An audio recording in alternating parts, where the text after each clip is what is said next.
How's she going? Things are going almost a little too good today. Alright, so I just thought of something that might help some guys out.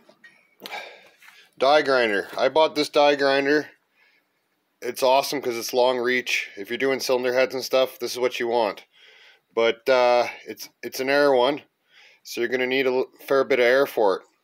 So we'll go over that in a minute. But I think I bought this on eBay, and this thing has been awesome. It's actually a quality tool. It's got worked hard and put away wet, and it never lets me down. It's had water pumped through it from condensation in the airlines, and I've never used air tool oil in my life. I just use tranny fluid because the guy's always got a fair bit of that kicking around, at least I do. And yeah, it works better than good. And I know I've heard a lot of shit talked about the cheap carbide cutters like these. And judging by the box, I'd imagine the ones I have are made in the land of human rights.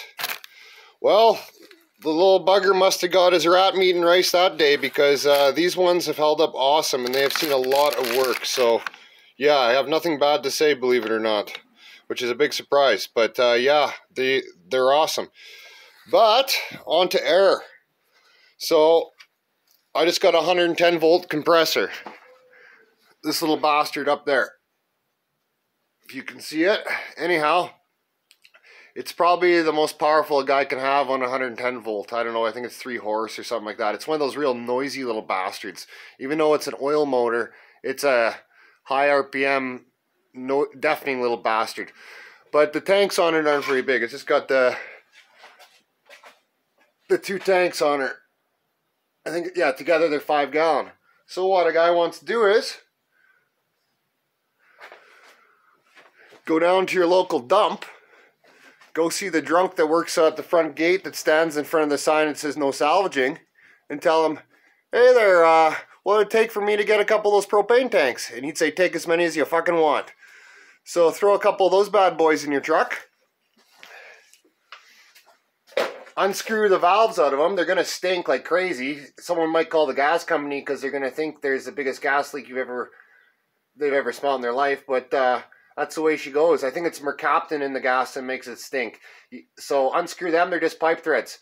And then screw in some nipples and adapt it to some PEX. That's what I do. And run some PEX. And you can put a couple T's in. And then run it to your aerials. And you're set. You'll be set up better than good. And then you'll see these nipples on the sides. You'll say, what the hell's going on there? Well, you could use a threadlet or a half coupling. I used half couplings because they're easier to weld. And put a pass, drill a hole or blow a hole. Make sure you got the tank strained first. And do a pass to 6010 if you got a DC welder. Do a pass to 6011 if you're running like a tombstone welder and an old AC welder. And then copper with 18. And now you got drains, so when the condensate builds up, you can drain it. And you can throw a fancy gauge on, so you can just look up while you're giving her, and you can see what you're running for pressure. So anyhow, it's a good way to get a little more out of your compressor for nothing. So I thought I'd show people that. Alright, till next time.